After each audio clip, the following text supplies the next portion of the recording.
On a night where the visiting uniforms sparked frustration and flashbacks of the most frustrating kind. 3-1 the final. The Florida Panthers, the defending Stanley Cup champs, come to the Garden and silence an overwhelming offense through the first 2 weeks.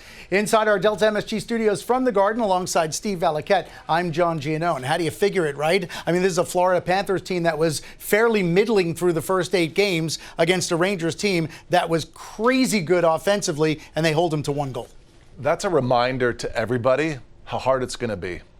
And every matchup has its subplots. And of course, we've got a big one here. But I feel like the Rangers, they have to understand and learn that there are certain ways to play against that team. And some of that team's weaknesses aren't the Rangers' strengths.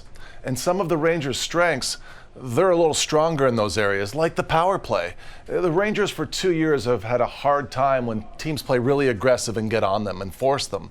And Florida knows that. And at the end of the game, when the Rangers do pull their goalie, which I do like the aggressiveness of Peter Laviolette pulling Igor Shesterkin early, you had time to make plays the right way and play the probabilities of getting it from the point delivered to the net, and we didn't see it. And guys are squeezing their sticks a little bit, but we didn't see enough shots get through. And I think that's why you lose this hockey game, because you didn't take advantage. First of all, you lose the hockey game because you get down early. And you can't play the same way coming back from a deficit against this team as you can when you get up on them. And then it was the power play, just wasn't able to come through. Yeah, so the Rangers lose in regulation for the first time this season. Their franchise record, 6-game point streak out of the gate, is now over. Let's hear from Adam Fox. First reaction after this 3-1 loss. Michelle Gingras working the Rangers dressing room. Okay. Just did it feel like execution was an issue for you guys tonight? Yeah, definitely. I think we were pretty sloppy there, pretty much all game. Right from the start, and just didn't clean it up. Gave them chances, gave them odd man rushes, and I think, like you said, execution definitely wasn't there. You guys have been able to create so much through the first 6 games of the season. Just what did they do well to kind of maybe limit those chances or take you out of your own game a little bit?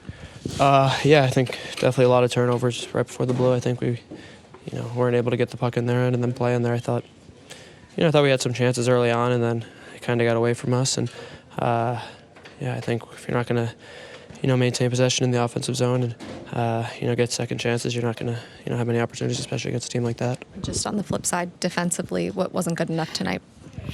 Yeah, sloppiness. I think turnovers. Like I said, odd man rushes. It seemed like they were, coming in, 3-on-2, 4-on-3, and then. I think, like I said, we were just feeding their transition a bunch too. So definitely a lot of things to clean up and, work on. Early in the season, so just, what is the major takeaway from this, or I guess message as you guys kind of carry on here? Yeah, it's been a good start. You don't want to, get too down on one game, but, that is a team that, we faced deep into the playoffs there and, wanted to definitely come out better and, have a better game against them. But, you're right back at it on Saturday, so get back to work tomorrow. Like I said, clean a lot of things up and get back to that winning way. Yeah, the word Adam Fox used, I think, that jumped out the most was sloppy. And I think that's probably the apt way to describe it. Michael Pekka said basically that after the second period, we didn't see much change in the third. Some things when you go 5-0-1 out of the gate can be masked. Sure. What is one of the things that you've seen early on that's maybe a little troubling? Starts to periods. And I think that comes from the leadership group. It's not your coach coming in and motivating you like it's Miracle on Ice. It's not like that in the locker room. It's really the guys, John. And there's got to be a maturity there where when the period begins, the loudest chance of the period can't be within the first 30 seconds, like the Sam Bennett chance in the second period to start the period. And look, I'll go back to the first game when puck dropped in Pittsburgh.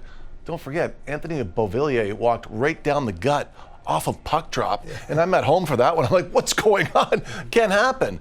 And this is a team, and look, during the salary cap era that we're in, every team has warts, but it's something you have to figure out during a season. Address it. Be ready. There's no excuse for not being ready for puck drop. And there is the case to be made that was the story tonight, because 44 seconds in, 1-0 Panthers. 2 minutes 42 seconds in, 2-0 Panthers. Rangers chased the rest of the game. And they would know. This is certainly spoken about before the game begins. We can't get down against these guys because it gets tighter for us. We have to add more risk off the rush. They're going to flush it down our throat the other way. You know that as a player. But that's what happened in this hockey game. Why? Because you weren't ready to go. And this is a tough one to swallow for the team because you shoot yourself in the foot. The coaches are going to say the same thing in a moment.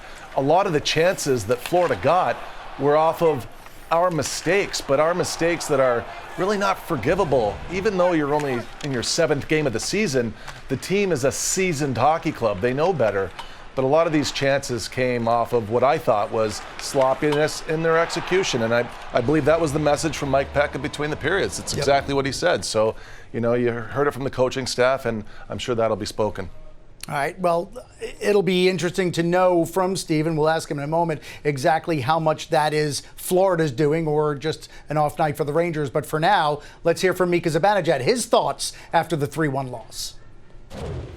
Today, I thought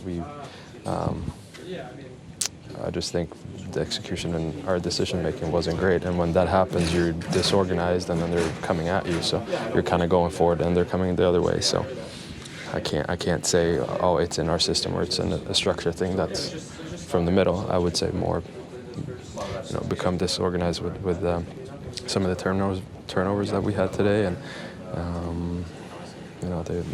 they feed off of it, and that was on us. Do you think that with all the offense you guys have been generating recently, that lends itself to a little more risk-taking, and maybe you got to be a little more careful with that? Yeah, it's one game. I mean, we haven't talked about the risk-making when we score 5 or 6, right? So I think just in general,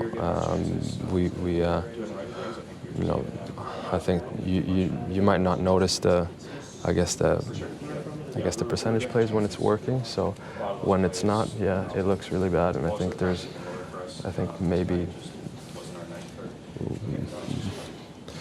we didn't have it tonight, obviously, but we just got to be able to kind of realize that a little quicker and just play a simpler game and let the game come to us a little bit more than we did today. Is there anything about the style that they play that makes that more of a challenge? Yeah, I mean, they do a good job through the neutral zone, but I thought we kind of did that to ourselves today.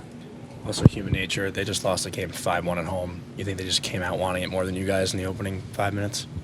No, I don't think it's a want thing. I don't think anyone would be here if we don't want enough.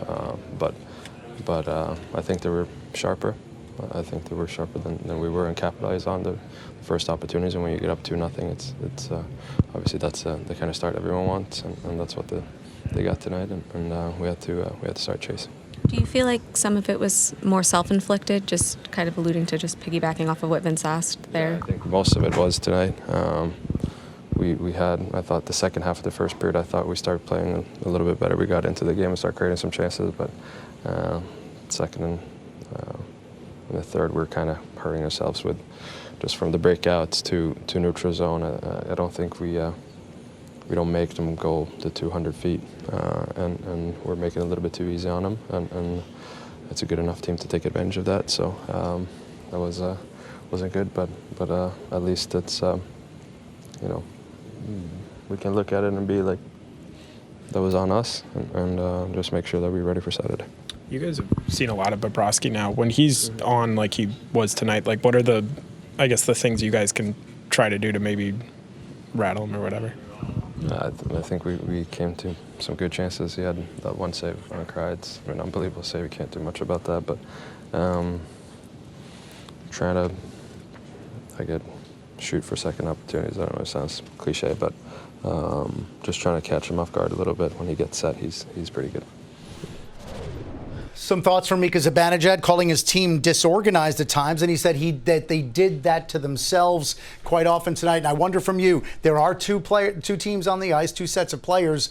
How much should Florida be credited for shutting down this Rangers team the way they did, and how much should the Rangers take the blame? Sure, I don't disagree with what Mika said as far as both teams wanted it, and you wouldn't be in the league unless you wanted it, but they certainly played with more pace, and they played with more compete early in the game.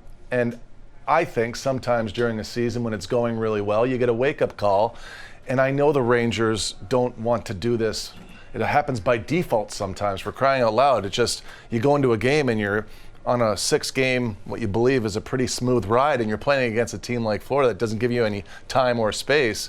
And now it's, whoa, this is a different feel. I mean, that's the best team they've played so far. When Florida's playing at their best, that's going to be their toughest competition in any of these games in the East. The game against Toronto was a great game. It was fast. But I'm telling you, there wasn't the time and the space. And that's the big difference. Florida's able to get it. East to West chances, when they work best? Off turnovers. Because now everybody's out of position. Right. Don't think you can walk down the ice with 5 guys and just slide one through. It doesn't happen like that.